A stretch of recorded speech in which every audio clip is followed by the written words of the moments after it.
Hey everyone, it's Marvin. Thanks so much for listening to Books and Boba. I just wanted to take a quick second to remind you that Books and Boba just launched our Patreon to help support our future endeavors. Rira and I have been running Books and Boba for the last 6.5 years, and we've always talked about wanting to do more, including expanding our content offerings, being able to go to book events and do more coverage. And so to help us get closer to those ambitions, we started a Patreon to help us grow and to better support books by Asian and Asian American authors. We are offering 2 tiers for our Patreon. The first is our regular Boba member coming in at $3 a month, which will give you access to our brand new Books and Boba Discord server so you can engage with your fellow Books and Boba Club members and also Rira and myself in real time. This is where we'll be aiming to move the bulk of our book club discussions, but rest assured we'll still have a presence on Goodreads as well. And our premium tier is our Honey Boba member tier coming in at $5 a month, where in addition to access to our Discord server, you'll also get access to our monthly Boba Chats, a bonus podcast where Rira and I and some guests will get together each month and have a more casual discussion on stuff that may or may not be book related, as well as answer some listener Q&A. Honey Boba members will also have access to a poll to help decide an official Books and Boba book pick once per quarter. So if any of that sounds interesting to you, support Books and Boba on Patreon by going to patreon.com/booksandboba. As always, Rira and I really appreciate your support. All right, thanks for listening, and I'm on with the show.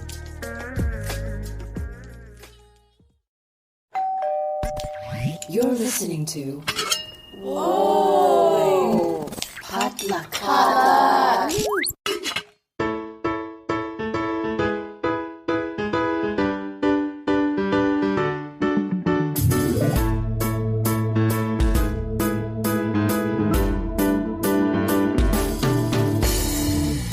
And hey, welcome back to another episode of Books and Boba, a book club and podcast featuring books by Asian and Asian American authors. My name is Marvin Yue. And I'm Rira Yu.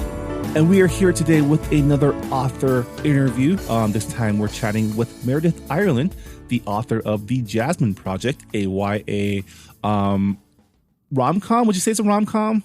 I would say it's half rom-com and half not half. Okay. It's all coming of age. Yeah, half rom-com. It's half rom-com, full coming of age. And half reality TV. Reality podcast. Jasmine Project is a story about a Korean American adoptee who has a huge mixed Filipino Italian family who loves her so much that they set up a fake reality TV competition without her knowledge when she breaks up with her shitty boyfriend. Yes. I don't know if my family would ever do that to me. And if they did, I don't know if I will ever forgive them. My family would set up blind dates for me. I mean, yeah, blind dates for sure, but like not like a whole elaborate scheme. Not like Bachelor number 1, Bachelor number 2. That's just too much effort for my family, really.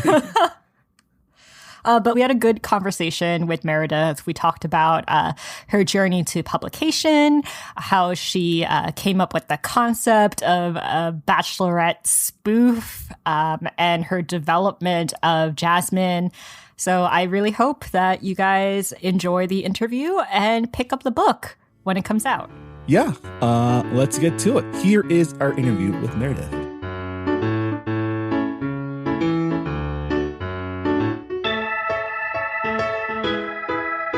We're here with Meredith Ireland, the author of The Jasmine Project. Thank you, Meredith, for joining us today. Thank you so much for having me. I'm super excited to talk to you about this book. It was pitched as My Big Fat Greek Wedding meets The Bachelorette. And it is just like the moment I heard that, I was like, this book sounds so fun. I was so stoked when we announced the book deal back in 2019. Or was it 2020? I don't know. Publishing is very weird. It's kind of being in a time capsule. We also lost a year, so, it's easy That's to get true. Yes. confused. Yes, it was 2019. You're right. Oh, okay. Yeah. Well, congratulations. If I'm correct, this is your debut, right? Yes, it is. So when did you start writing in general. I know that your father is a New York librarian, so you were brought into the literary world very early. Yes, he was. He actually passed away when I was very young. Oh, But I'm so sorry. oh, it's okay. It's nice to be able to say that in my bio and kind of recognize him, even though he did depart from us way too soon. But I started writing. I guess I always have. I did diaries, journals, but I took it more seriously as becoming more of a craft. Probably when I had my son, and it was like to keep my brain from turning into mush while watching the Bubble Guppies for the 800th time. And so that was around 2015. Oh, so this was a very long process for you. 2015 was, like 6 years ago. Yeah. Was your first book the Jasmine Project, or were you working on a different manuscript at the time? Oh, no. I had like a pretty fantastic Hunger Games ripoff set underwater. Complete with mermaids that weren't really mermaids. So that never saw the light of day. And then I had kind of a fairy tale retelling. All of these were pretty awful. Like just in every single way. And then I wrote Scattered, which was a road trip to scatter ashes of her brother. And that was to deal with my stepfather having passed. And that's actually the book that I wound up signing with my agent with. But we just could never get it quite right. Like it's kind of adult, kind of YA, kind of women's fiction, kind of not. So it wound up kind of in a gray in-between space. And then there was the Jasmine Project. So it sounds like your writing history skews a lot towards YA style of fiction. Was that always something that you were drawn to? So no, funny enough, I always kind of thought that I wrote adult and but I loved reading YA. So I still love adult books. I think when adults done well, they're stunning. But by far and large, I like reading YA better. I like the exploration of who you're going to become.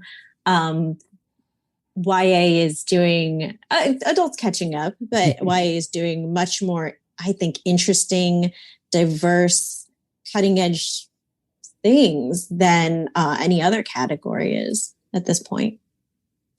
Yeah, I mean, with YA, a lot of the stories is about coming of age, about finding yourself. And a lot of people think that, once you reach a certain age, you stop finding yourself, you stop growing. And that's totally not true. You think that you have everything figured out once you go to college. Sorry, kids. Like that's that's a lie that adults tell you in high school so that you behave. But I heard that you found an agent through DV Pit, which is an online Twitter competition that happens every year. Can you talk a little bit more about that experience? Yeah. So I was part of the very first DV Pit. So we didn't actually know that there was going to be another one. That's so cool. Yeah. So I did that thing you're not supposed to do, which is like kind of race to get a project ready to pitch. So I wrote Scattered in like 7 weeks ahead of knowing that DV Pit was coming. And I just had a great critique partner who was willing to kind of swap pages as I wrote them to try to get this ready to go, because we didn't know that there would be another one. And it seemed like such an amazing thing that Beth was doing to have this competition kind of by and for diverse voices with these editors from these big houses participate. So yeah, I kind of raced right into it and lucked out and wound up getting a few offers from it. I can imagine how hard it is to fit your pitch into one tweet. That sounds super stressful.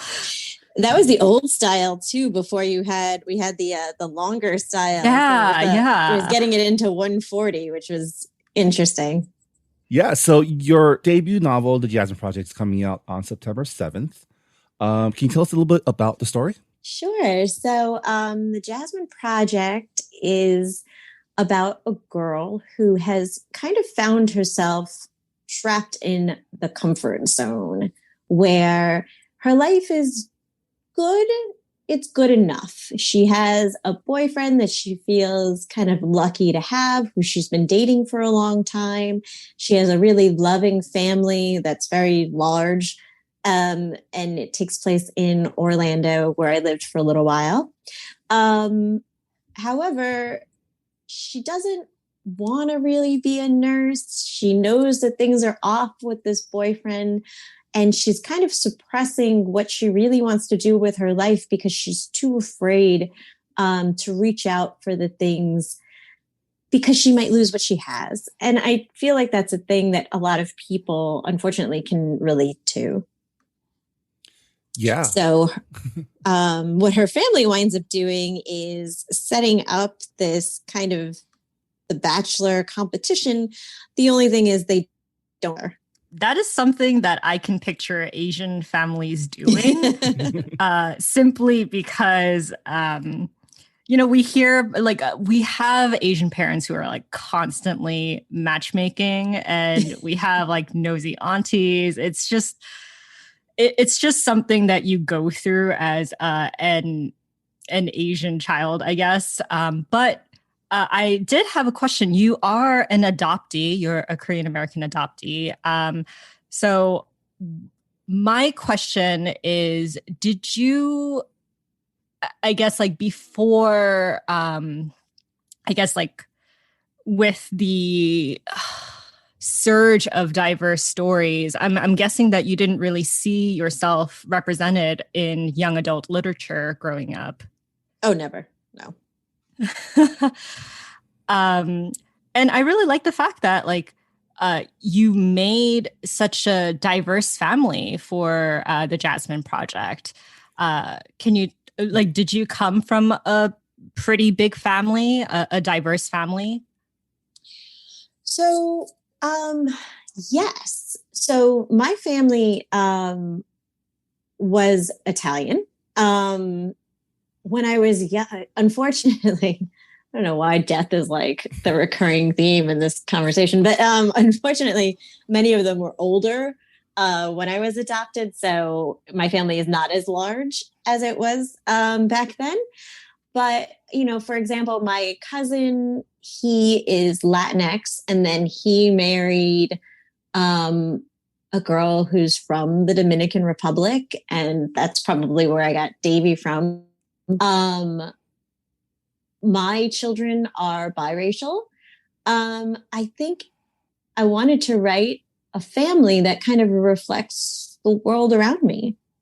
And I love that literature is being pushed in that direction of showing more than just one kind of family, showing more than just one kind of heroine or main character.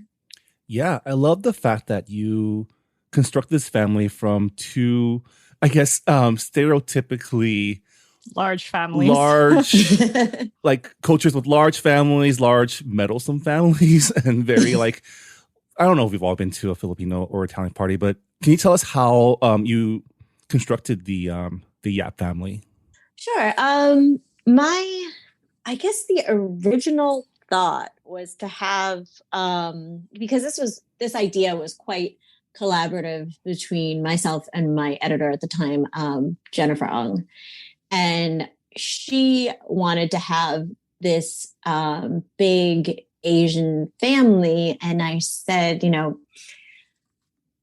make it as authentic as possible, I'd like to bring in this Italian side in addition to having representing an Asian family as well. And then one of my good friends is Filipino, and I wanted to bring in some of that cultural influence as well. Yeah, I can definitely understand like the Italian part because my partner's family comes from an Italian background. And when I met his family for the first time, I was like, who are all these people? Like, like I would hug someone and I'm just like, who is this? And like my partner would be like, oh, it's some like cousin's cousin who I haven't seen since I was like 10 years old. But, you know, this is like their family. So they come to dinner like every year. So I totally got the whole like large but tight-knit family. I thought it was very charming. Oh, thank you. And the competition that the family sets up for Jasmine is really, really interesting. I not a Bachelor or Bachelorette watcher, but I was very engaged with the competition, especially. Yeah, I wanted to ask, like, do you watch The Bachelor or The Bachelorette? I have seen them. I saw them when actually like years and years ago, and I wound up getting swept up in it. Now I'm currently more involved in Love is Blind on Netflix. Oh my gosh, we watched like the whole like weird reunion party that was obviously going to be a mess. But I think, you know, what's so hypnotic about those is that you love watching someone fall in love. Like it gets, and then the competition aspect kind of just draws you in. And I feel like that happened with Jasmine's family, that, you know, they started out with these good intentions and then they kind of got wrapped up in her falling in love and this competition and who is going to win. Yeah, I especially love what you did with the family group chats. You do have these like vignettes in the middle of your chapters with the family kind of like commenting on the competition as it goes along. It gave me very like Terrace House vibes, except with like much more at stake, I guess. Funny how you mentioned Terrace House, because I was thinking the exact same thing. Because if I look at my group chat when like Terrace House was still airing, it was exactly like the family group chat. It was a good, you know, from a craft perspective, it's a good way to bring in a lot of characters without it being an overwhelming glossary of names. For them to have these individual personalities that show through the kind of messages that they would send without, you know, necessarily bringing in a whole 50-person family into the narrative itself. Plus, Jasmine doesn't know what's going on. So it was really fun to write this kind of alternate perspective, this interstitial that has its own motivation and its own storyline, essentially. Yeah. And I also appreciate that you gave us the diverse state of bachelors we wish the real Bachelor would have. I was about to say, because like in the real Bachelor, they're like mostly white. And it's like, what? Do you not... like, especially with the Bachelorette, like I remember like there was one season where there were like no Asian men. And it was just like, dude, Asian men are hot. Like, like where are they? And it was just so nice that you had non-white bachelors in your book, especially when there's only 3 of them. Or I guess technically 4 because you have the Right. Paul. And the Paul isn't white either. So yeah, that was just more of reflecting the diverse world around you. And I wanted definitely, you know, my son being biracial, being Asian and white, I wanted to show that Asian men are hot and that they do make very good love interests. So that was also important to me to include that. I love the concept of Jasmine's sister, Kari, having this podcast that covers the progress of this little family competition. Not family competition, but like just like the whole process. We're a very pro podcast on this podcast. Yeah, that was like when I was reading it, I was just like, oh, this is like so weird because we're a podcast. And I guess, are you a podcast listener? Is that how it made it into the book? I am Oh, I'm kind of ashamed to. I'm not actually that much of a podcast listener. We're not offended. I have just issues absorbing things that I just hear. More of a kinesthetic learner. But I did grow up listening to NPR, and people just love podcasts. There's something that's so relatable and entertaining about them. And I wanted to include that medium into the story, and also have this kind of flaw to her sister who's so perfect that she's sort of getting wrapped up in her own ambitions, and doing something that, as an adult, you can say, well, this is pretty obviously going to result in disaster. But at 19, you go, I think this will all work out just fine. We'll just have this secret podcast and it'll be anonymous and it'll be all right. And it definitely adds a kind of ticking clock to the story as well. I think it also adds a pretty good commentary because this book is mainly written from Jasmine's point of view. And Jasmine is kind of an unreliable narrator because she is very insecure. And in the very beginning of the book, you're just so frustrated because you see how her boyfriend treats her. And it's like, you deserve better. And reading her inner dialogue was actually like pretty painful for me as like a grown woman who's like, you deserve better. Like, this is toxic masculine behavior. And it's just like, this is not okay. But when you're that age, though, I feel like you don't identify like problematic red flags in a relationship. We've all scenes in high school, like date that one person who's like, why are you with this person? They're like, why? So I just wanted to ask, like, because I felt like really frustrated reading her inner dialogue.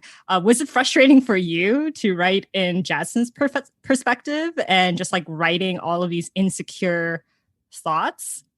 So funny enough, regardless of what this says about me, I initially didn't think Paul was that bad. So more on that later, but yes, more on that, and like possibly with a therapist on the line.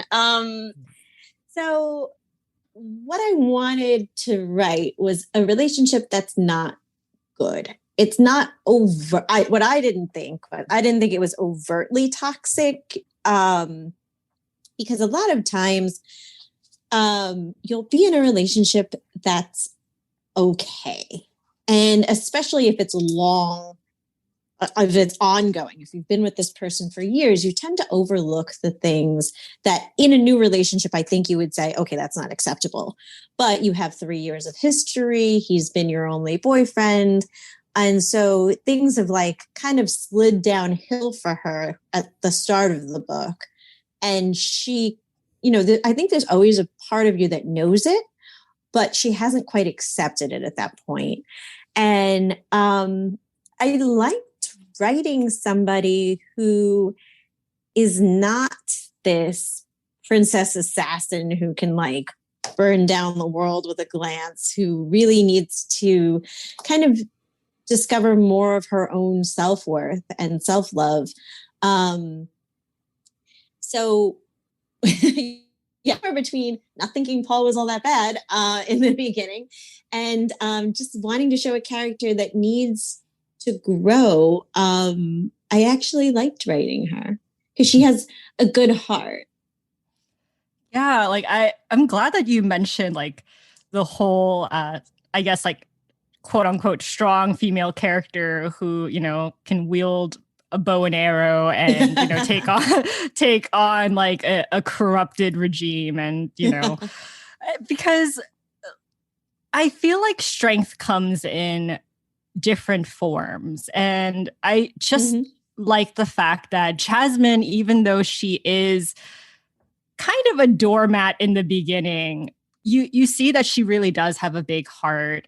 She is very charitable, empathetic, and forgiving, especially like towards the end of the book. I don't want to spoil anything, but I was like, if I was in her shoes, I would be so mad. Like I would like I would not be as forgiving, but you know, that is a character strength. And yeah, I'm just like really glad that you brought up that stereotype because yeah, like in the beginning of literature, I feel like a lot of female characters were Mary Sue's. And then to subvert that trope, we came up with like girls with girls who are kind of like not quote unquote likable. So it was nice to have a traditionally like likable character, but you know, strong in a different way. Yeah, also it's just a very relatable. I don't know if everyone listening to this podcast had lower self-esteem when they were younger, but you know, I think most people I feel like did. most people have.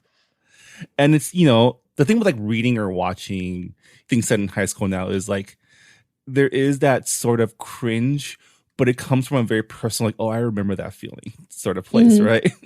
Yeah.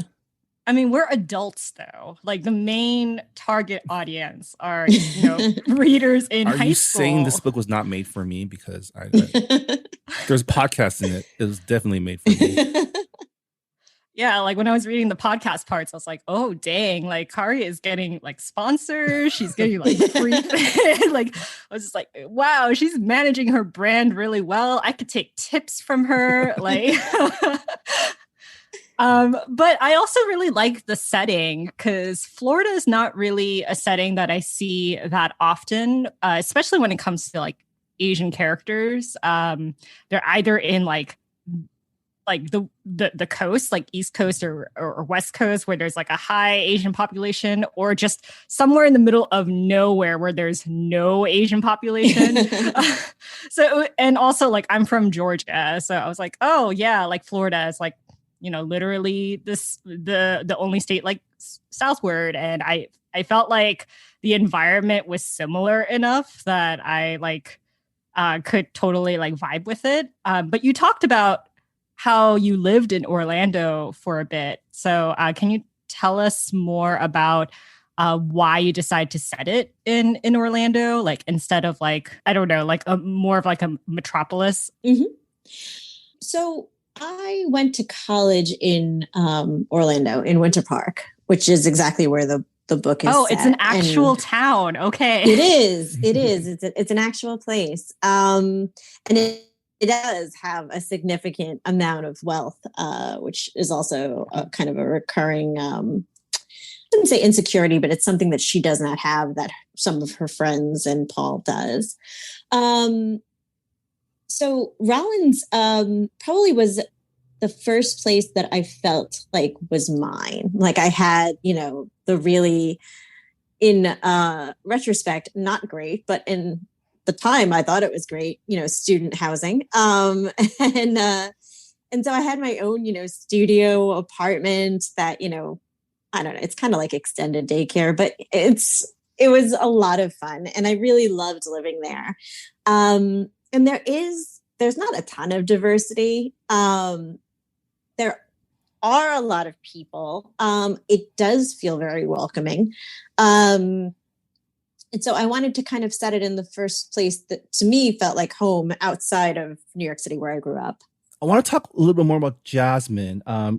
Something that I definitely noticed while reading is you wrote her as an adoptee, but adoption isn't only mentioned maybe like once or twice in the entire story. And I thought that was really, really cool because, you know, a lot of times when we read books involving adoptees, it's about the adoption, whereas this book is about her, just you know, her own, you know, growing up troubles. And I thought that was really refreshing because, you know, the family never mentions it, no one ever brings it up. She doesn't have to explain herself because I think, you know, I think for this podcast, as Asian Americans, and you know, sometimes this podcast, I produce other podcasts. You know, a lot of times when we do stories that are focused on identity, we always have to, or we have this mentality that we have to explain things, right? We have to like go through a personal history for our stories to matter, or for people to be interested in. And I love that your book just decides to just screw that. Let's just, you know, these are characters. They've already accepted. The story isn't about her being an adoptee. The story is about her, you know, her boy troubles. Mm-hmm. I thought that was really important. Not only did I never see really Asian main characters at all in anything that I read growing up, when I do pick up, even as an adult now, when I do pick up something that has an adoptee, it's almost inevitably some search for a birth parent. And, it's a very valid topic, and I understand why people want to talk about it. It seems interesting, I suppose.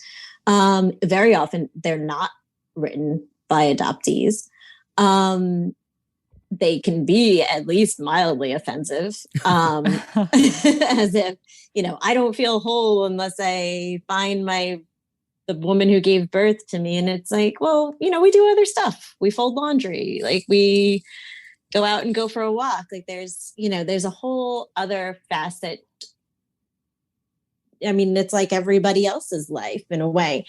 The adoption will come up in weird facets. So it'll come up in, a little, when you go to introduce yourself and you don't look like your family. And there's always like kind of a pause there. And it'll come up in, weirdly enough, medical histories. And you are different. You are different from the rest of your family. But the way I grew up was, and my sister is the biological child of my parents. She's my sister. Like we fight and have fun and everything else the same as other people who are biologically related. And so I really wanted to have a story where it's just a given. Like her family is her family. She has this adopted aspect to the story that it's going to inform the things that she does, but it's not necessarily about that birth search. Yeah, I would say you never question as a reader whether or not like her family is her family. Like I feel like her family is just like so unshakable when it comes to like bond. And like I was a little bit envious because I was just like, I don't have that. Like I don't have that relationship with like my cousins. I mean, mainly because we don't live in the same town, but it was just really nice to just see how her family has her back, no matter like how meddling they can be. I do want to talk a bit about the guys, Eugene, Aaron, and Justin Michael. How did you, I guess, choose your bachelors and like, I guess like their approach to wooing Jasmine? So I wanted to have 3 bachelors who bring out very different aspects in her, which means they were going to be very different types of people. I love having a boy next door of somebody who she knew for a long time as a child, who then, you have this break and then all of a sudden they're back. I loved what Aaron brought to the story with, somebody who's pretty hot and kind of like, a minor celebrity. And I, as a teenager, that would have completely wowed me. I mean, I know that we go a little deeper with YA, but at 16, 17, I would, this super hot baseball player was into me. I don't know that I would have given it much more thought. And then Eugene has this life that she wants, that she's trying to deny that she wants. And so he's the one who's going to like kind of pull her out of her comfort zone. Meanwhile, she's going to go kind of almost further into the comfort zone with Justin Michael. And then Aaron is just going to take her somewhere else. And with her insecurities, this minor celebrity thing is very persuasive. Yeah. Like I have to say, like, I was rooting for Justin Michael for for like a hot second because I just love the trope of, like childhood friend who comes back and there's like rekindling. But as soon as Eugene came into the picture, I was just like, no, Team Eugene, like 100%, like 100%. Yeah, it was just like, I really like the fact that all three bachelors were just so different and they brought out different sides to of Jasmine, like you mentioned, like bringing her out of her comfort zone, having her feel a little bit more confident about her worth, and just like just having I guess like reassurance that there are other options out there. So I like Eugene. He's the son of a very famous chef, and you said that he kind of has the life that Jasmine wishes that she had, and I just love the food aspect of this book. I was very hungry reading it, and the second I found out that her family was Filipino and Italian, I was like, it's gonna be some real good food there. So are you like a big foodie? Yeah, I pretty much am. I sadly found out that I have like a gluten issue, which is Oh my depressing. God, no.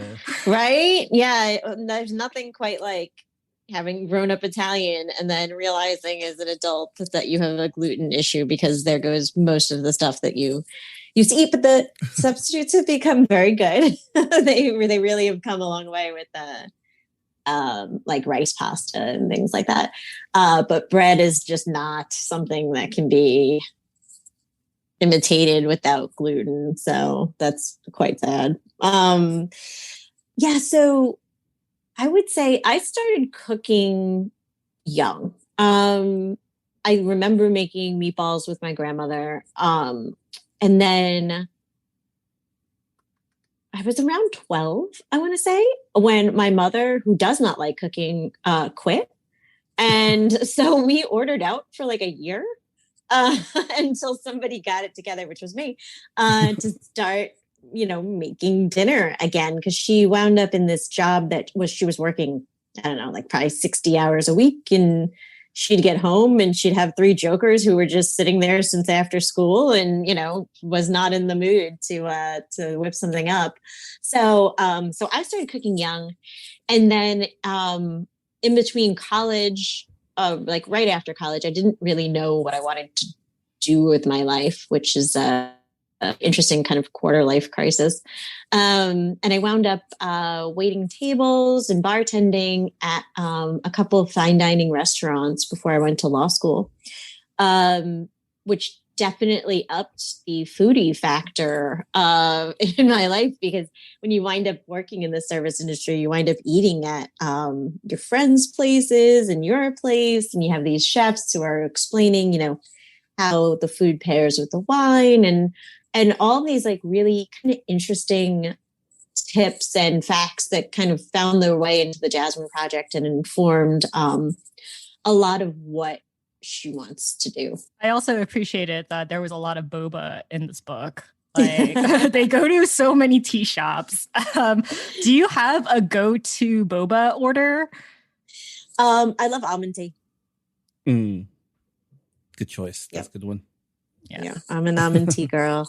So as we wrap up our discussion, and Meredith, thank you so much once again for speaking with us. What do you hope that your readers will get from reading your story? So, I mean, I really wanted it to read like a warm hug. And the very first draft that I gave my editor, she basically said that it read like a warm hug. I wanted something that was comforting and fun and, kind of reassuring for who are in that phase of their lives where they are moving from something comfortable to something that's not so comfortable and not so safe, to reach out for what they really want.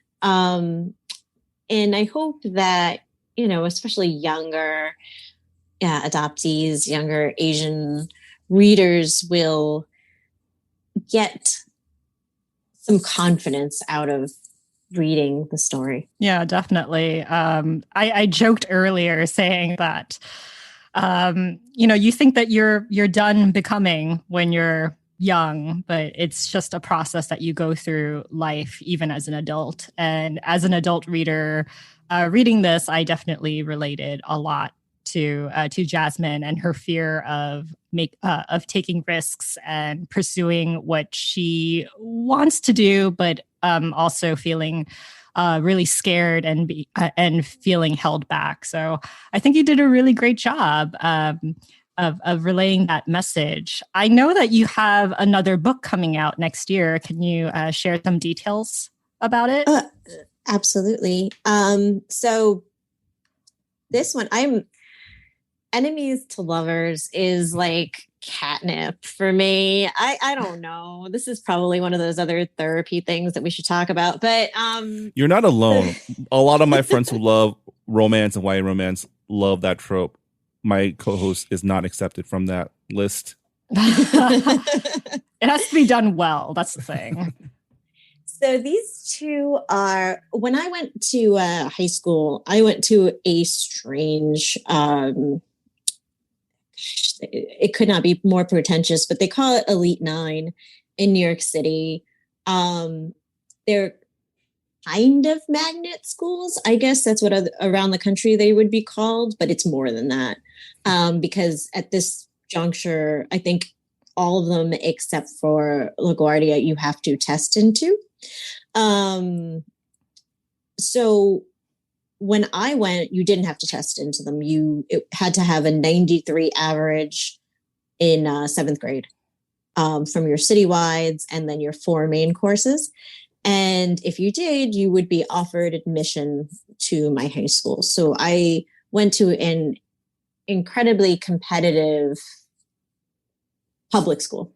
So what I wrote for Everyone Hates Kelsey Miller is Kelsey and Eric go to this hyper competitive, actually it's private, but it's free school. And they are rivals for valedictorian. And they wind up agreeing to help each other win back their exes on a road trip to the University of Pennsylvania. So Kelsey has had a falling out with her best friend and her other friend, and she doesn't really know why. And he has been ghosted by his summer girlfriend. And they kind of make this pact and agree to, pull out all the stops and go 24 hours, UPenn, where her friend is visiting and his ex goes to school. And they are on this kind of foolish mission to win them back with really not much else to go on. That sounds I think amazing. Bad Exes is definitely your wheelhouse. I also love, so recently there's been a lot of documentaries about competitive public high schools. And wasn't there one that's super Asian? Yeah, there's one about Lowell High School, which is probably similar to the equivalent of what the New York high school you went to is in San Francisco. And it's just, I don't know. As an adult on the other side, I just want to tell all these kids, it's okay. None of this really matters. Will matter in a few years. Yeah, I just want to tell these kids, you don't have to figure it all out when you're 18. I mean, you're probably going to change your major anyway. And when you graduate, right, you're probably not even going to use your major. Really. But yeah, thank you so much, Meredith, for speaking with us today. It was a lot of fun. And I just hope that more people pick up your book in September. Yeah. Thank you so much. Yeah, are you all set for are you doing a virtual or physical book tour? I know Delta is gearing up, so I don't know if those things are still happening. Yeah.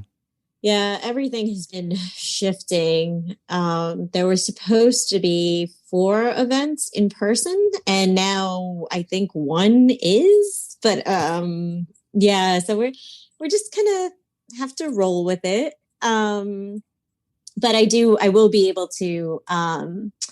The pre-order giveaway and everything is from my local bookstore here in Saratoga. So I'll be able to go in and sign stock, and that'll be a very Instagrammable moment, but it'll be really nice to actually physically be able to do that, and my kids will be able to see, and that'll be really nice. Yeah. Well, thank you so much for coming on to the Books and Boba podcast. We love talking to you, and yeah, hopefully we can chat again when your next book comes out. Absolutely. That would be wonderful. Thank you so much. Thanks, Meredith. And that was our interview with Meredith Ireland. Her debut novel, The Jasmine Project, releases on September 7th, 2021. So you still have some time to go pre-order the book. And as you may have heard, Rira and I are both big fans. It was a really fun read.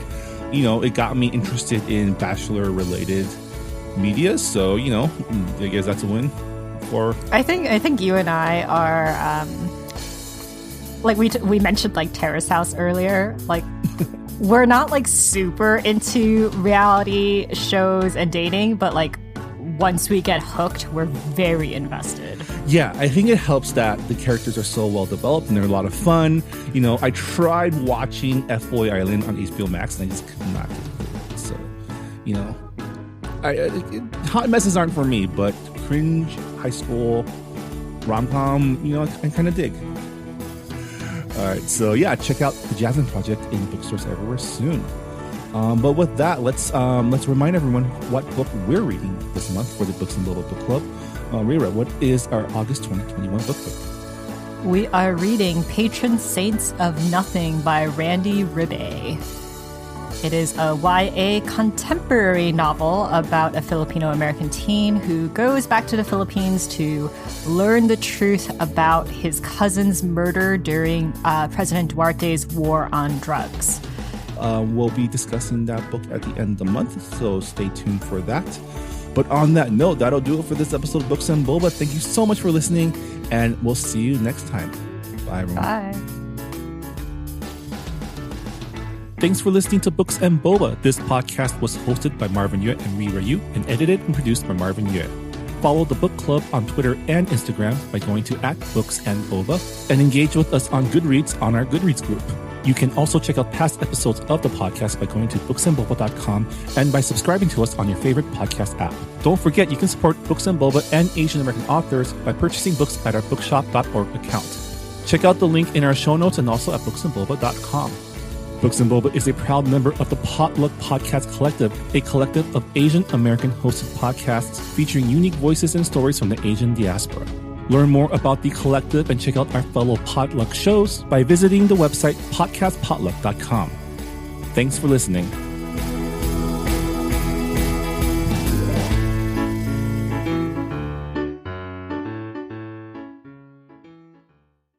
Hey Brian, did you go to Saturday school as a kid?